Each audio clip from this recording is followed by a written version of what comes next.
Come on, y'all. Come on, y'all. Come on, y'all. Slant. Yeah, but isn't this the unplugged version? I don't know. I think it's the unplugged version. All right, Paulie, let's go. Hey everybody, Paulie here, back on the slant, and we have a nice special treat. We're going to break down the first part of season one. I believe it's season one. I think this is it, of Superman and Lois. The first 8 episodes in what is supposed to be 16 episodes, but I can't do it alone. I'm a big fan of Superman to begin with, and I'm, pleasantly surprised and a fan of this new season, but I cannot do it alone. So we brought in the best. We brought in Script Doctor to help us get through this and figure out what is special and what is interesting and what to look forward to in Superman and Lois. What's up, brother? Hello. Oh, thank you so much for inviting me on the slant tonight to talk about this subject. This is going to be a lot of fun. I don't know if I'm the best, but I'll definitely try to live up to that. Well, we'll do it together. Yes. So before we go into, and I want to go episode by episode, what did you know, or do you know anything about the production going into this this current amalgamation of Superman and Lois? Is it from the other CW TV shows? They were already cast, right? Yeah. So this production stems from what's called the Arrowverse or the Berlanti verse. And I believe I'm not trying to. I know they had this 5-part Crisis special a while back, which was kind of a waste of time.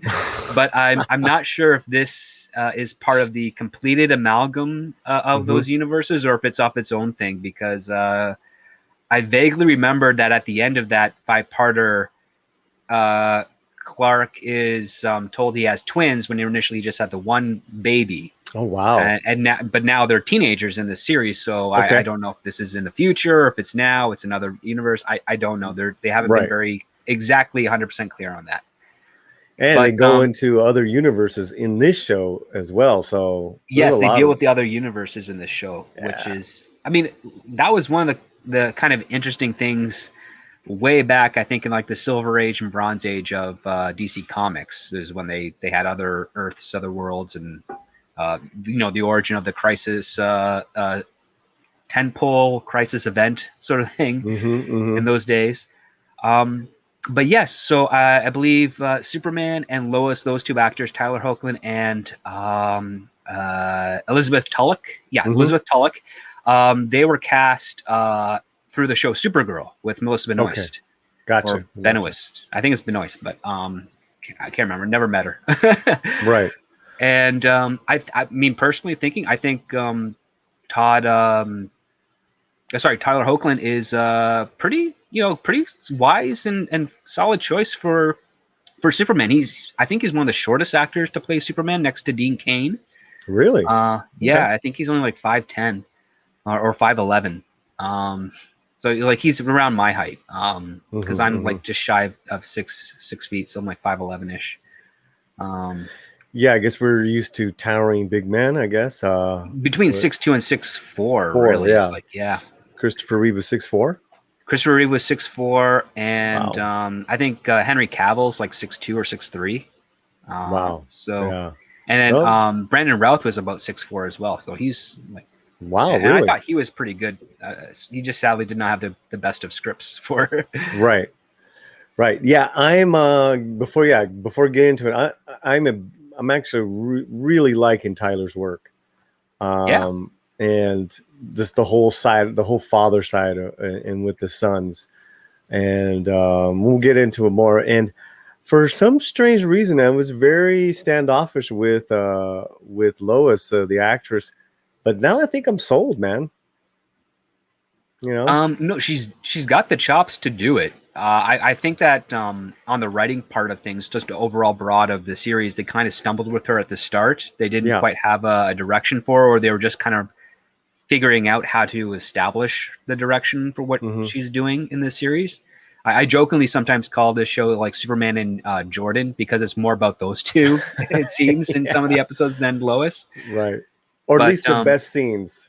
at least the Yeah, best yeah, scenes are, right. yeah. But yeah, like Elizabeth Tulloch, she's been acting for a few years longer than Tyler. She's a little bit Mhm. older than him. She's also a new mom. I remember when she announced her pregnancy, and Barry was pretty like thrilled about that because Mhm. rumor had it she'd been looking to be a mom for a while.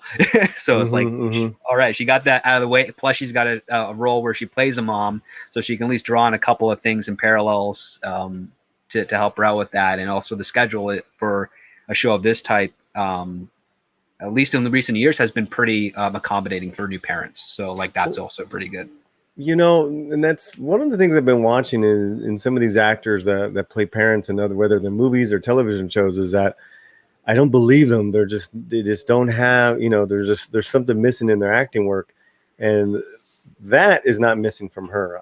No, Uh, that there's some really good moments there. I mean, as far as her being a mother of two teenage young men. So yep, yeah, it's some good stuff. Let's get into it, man. absolutely. So we make it real simple for the audience. We're just gonna go through the IMDb episode by episode. And the first episode is called Pilot. Superman and Lois returned to idyllic Smallville to set it. Smallville is set to be upended by mysterious strangers. Boy, that is really that was one general I sentence. don't know if that's from the show itself or maybe a fan wrote that. Yeah, that was like awful. I'm like, If that came across my desk, I'd be like, can you touch this up a little bit? so I thought it was, with the pilot, obviously the first 5 minutes were a recap of how uh, Kal-El came here, Yeah, and that was just great, man. well, really well effective. What always kind of makes me like laugh a little bit is a lot of people when they get their hands on Superman and they sort of address an origin or not even an origin, but like want to take from like an event, an iconic imagery of them. Hmm. They always grab the Action Comics #1 cover with Superman holding the green car. They forget that he's smashing that green car into a rock because the drivers are drunk and he's trying to get them to not drive drunk. Oh my God, I forgot about that. He's not saving the vehicle, but in like Superman Right. Returns and here in the pilot, he's saving the car. Like he's got the pose, which is awesome. I mean, you can't say no to that. Like that's just cool. Yeah, yeah. But they're removing kind of the one aspect of that was kind of shocking, which is like people are looking at this comic like, oh my gosh, this guy in blue tights is smashing a car into a mountain, but he's doing it like throwing it overhead like a soccer ball. um, but then we get this cool image of, see, I like this costume in this shot here, even though it's kind of like a little bit pandering, but a little nice homage. But it's also a bit more vibrant and a bit more interesting looking than the one we later see him in, which looks like those spandex store-bought Halloween costumes, where everything's kind of like imprinted onto the fabric as opposed to like they stitch the shield on, so it has like a little bit of a extrusion, so to speak, on the chest. But I like the tight collar. I like the cape. Like the intention and the adoration of the character is present in not just the physicality of Tyler Hoechlin, but also with what the show is trying to get across. Like this is the Superman's costume may be a little bit darker colors now, but he's still a bright soul, so to speak, shining through that, which I dig. Yeah, look at this one. Like it There you looks like go. the one I could buy at like the Halloween costumes prop. Maybe not the cape, but definitely the suit. Another thing I noticed really, really fast, and this is just like a little thing that I never noticed, that this version of Superman always seems to have a 5 o'clock shadow. Yeah. I really hope they don't try to use the whole he uses his heat vision on a mirror thing to shave, because that doesn't work. It just melts the mirror. So yeah, it's I don't know. Maybe he shaves like Will Smith's character did in the movie Hancock. He just Hmm. uses his nails and cuts it off because that'd be that works too. But yeah, he's got the constant 5 o'clock shadow. I think that's just to make the jawline a bit more pronounced. Because that's usually what a beard kind of does, is it just gives you a little bit more attention there. I really wish they would give him the spit curl. It would look good on him. Give him the what? I'm sorry, I missed that. The hair spit curl, like the little S curl. He's got great hair. You're right. Yeah. Well, did they do that before with when he was in his old costume? Let me see. I don't think so. No, they didn't. It does look a little more fluffy. Yeah. There. That was So it's a quick how we met Lois and proposed and It's very endearing too. I really liked how endearing it was, because and I remember I was sent this pilot over a year ago. Mm-hmm. And it's pretty much the same as the pilot. They added in some scenes with Martha Kent. She actually didn't have much of any lines originally in it, and I think that's what gave this the extra life it needed, because he was just doing his thing. And spoilers, but again, we're doing a breakdown. Clark's flying, and he hears that his mother is passing away, right? And he rushes home to be there. But and that's how it was in the script. But what they did in the actual episode is they gave a conversation where he's like talking to her about advice raising 2 boys and being a husband and a father, and she's giving him the encouragement that he needs. Yeah, and this is in a little flashback while he's holding her hand at bedside, correct? It's right after the flashback. So we're getting right into the crux of the story, with the inciting incident, if you will, which is that Martha Kent has passed away. And right. So that's the whole reason why they're even back in Smallville. Exactly. They live in the city. The family story is, mom has passed away. They've gone back to Smallville for the funeral. And while they're learning of the status of the estate, they find out that Martha has mortgaged her house a few times to use those funds to help small businesses and other people who are struggling, as the town has been doesn't have a whole lot of job opportunity, and it's been declining in it's basically becoming a ghost town, correct? Pretty much, And we really see that with the color grading of Smallville. It doesn't look bright and hopeful. It looks kind of dour and orange. Right.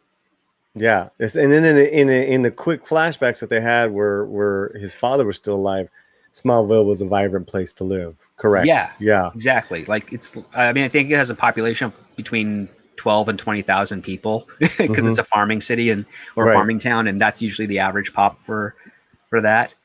And as a result of this discovery, and Clark also having been fired from the Daily Planet because it's under new ownership, he decides, he's going to start up the Kent family farm and pay off the mortgage the old-fashioned way, so to speak, with hard work and grit. Which luckily he's Superman, so the farming part's going to be pretty easy. That's not good. Yeah, it's teaching his sons that, and here are his sons, Jordan and Jonathan, correct?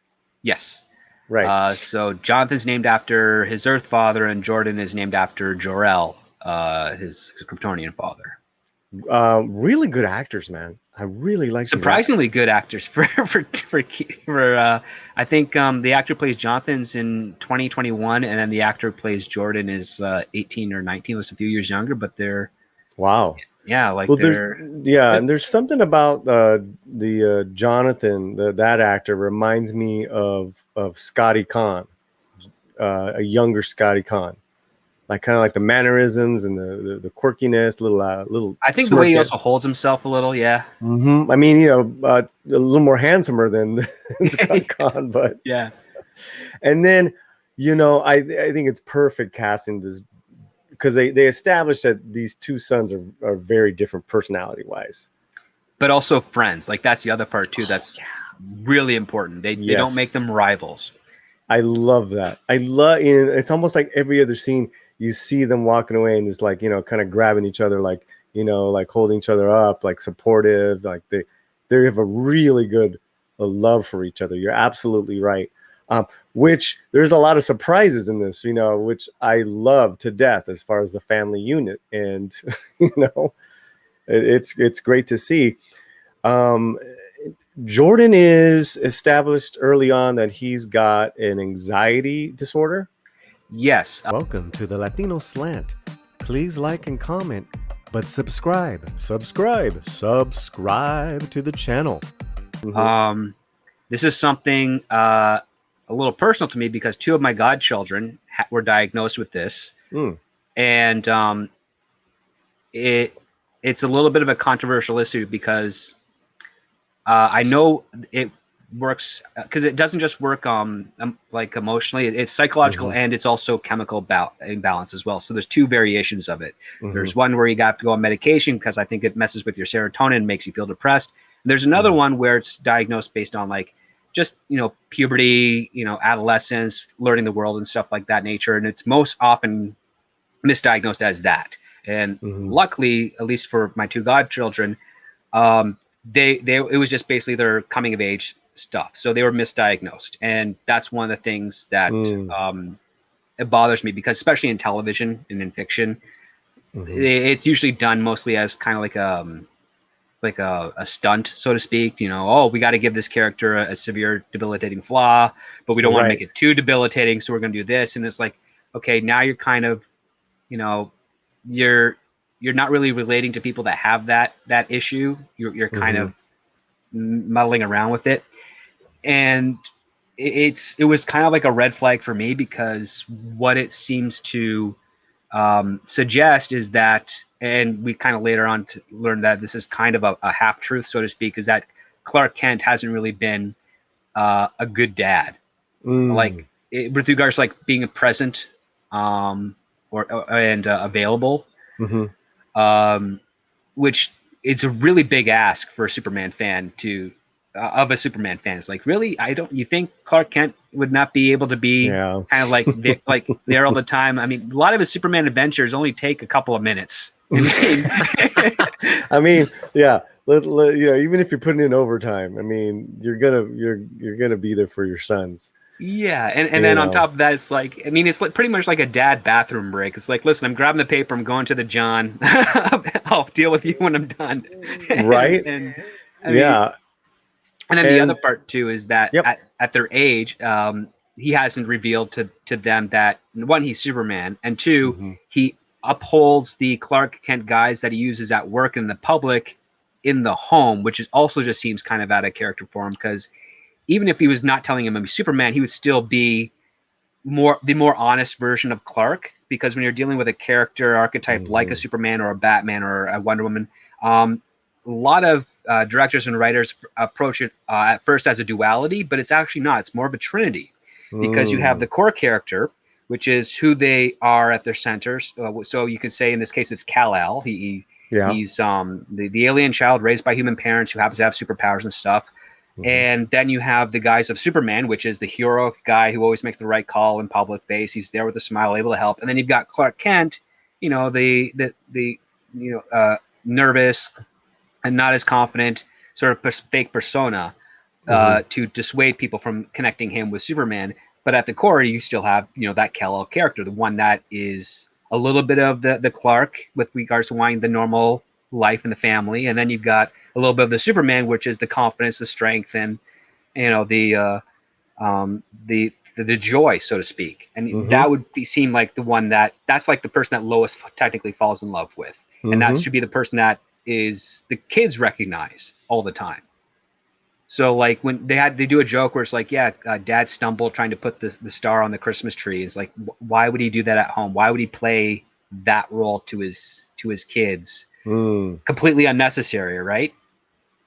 No, but you're right. Like, to the hardcore Kal-El and Superman fans, you're right.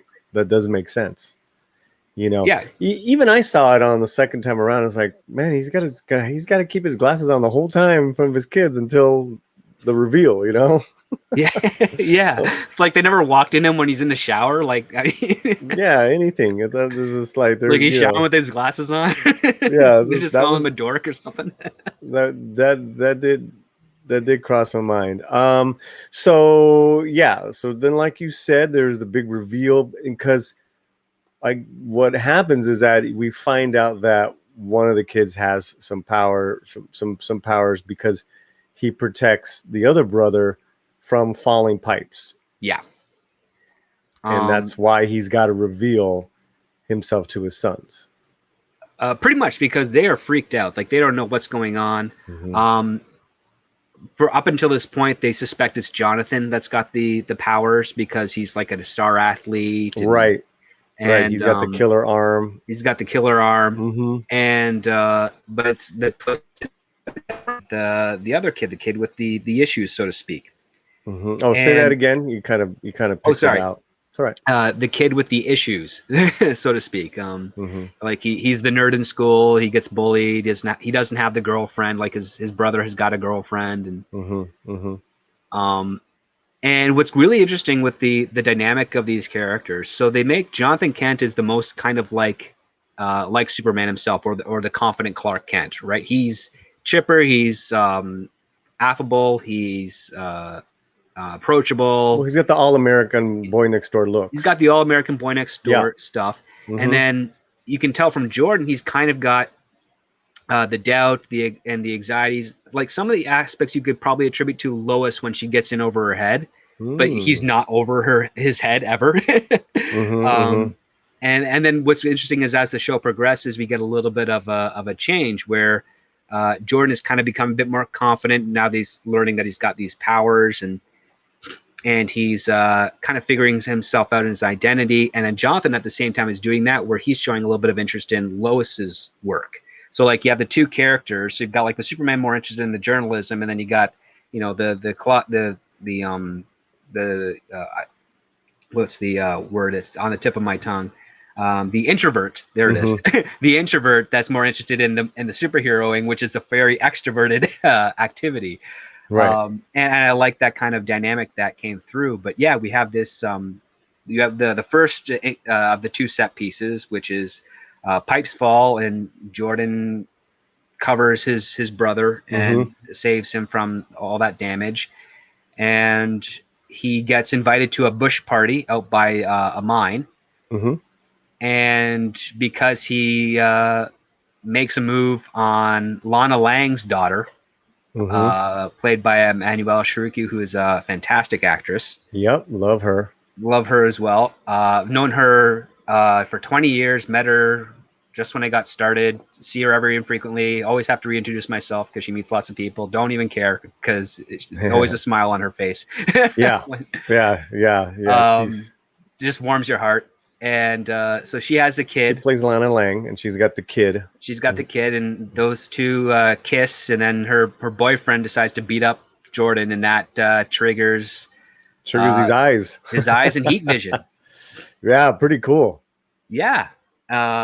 Pretty cool, man. And thankfully nobody sees it, and I can believe that because I've been to high school and before even the cell phone age, and still nobody ever decided to take a look around their clique to see any weird stuff happening.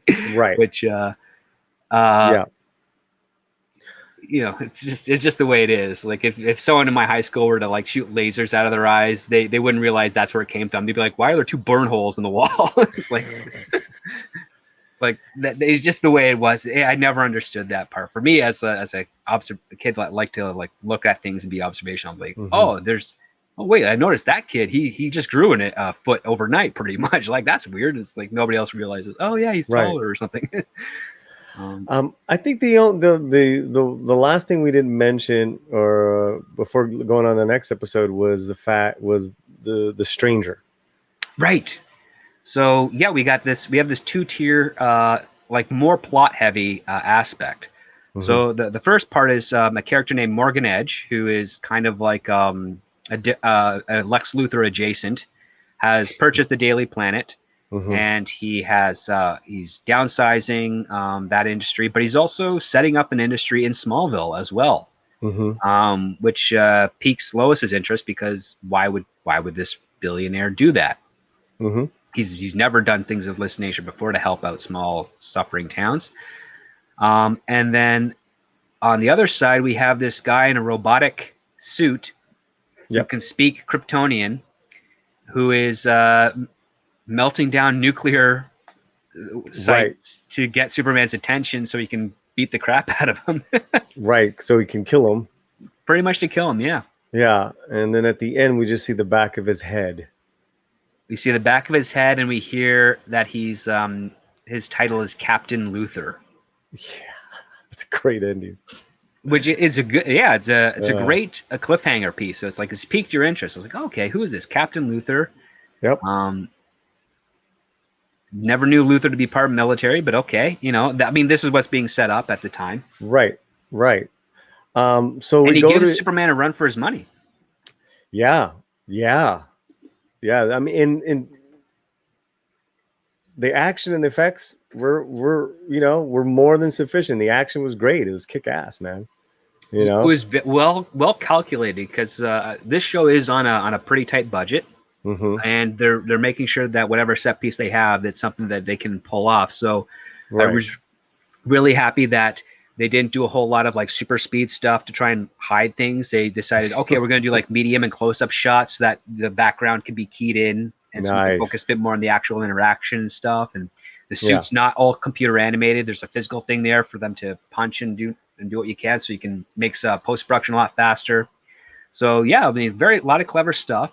And the showrunner is Todd Helbing. He's been with these guys for a while. I think he got started with them on The Flash. Okay. He's set up a pretty interesting set of threads. So we have the Morgan Edge thing, which is probably going to be Lois Lane's story for this thing. We've got the Stranger, Captain Luthor, going after Superman, and we've got Superman as a dad helping his two boys reconcile with one of them getting powers and another one being the all-American kid from the city having to readjust and acclimate to a small town. Yep. So you got a nice foundation here for this pilot. It's cool. Come on, y'all. Come on, y'all. Come on, y'all. The slant. The slant. All right, Paulie, let's go.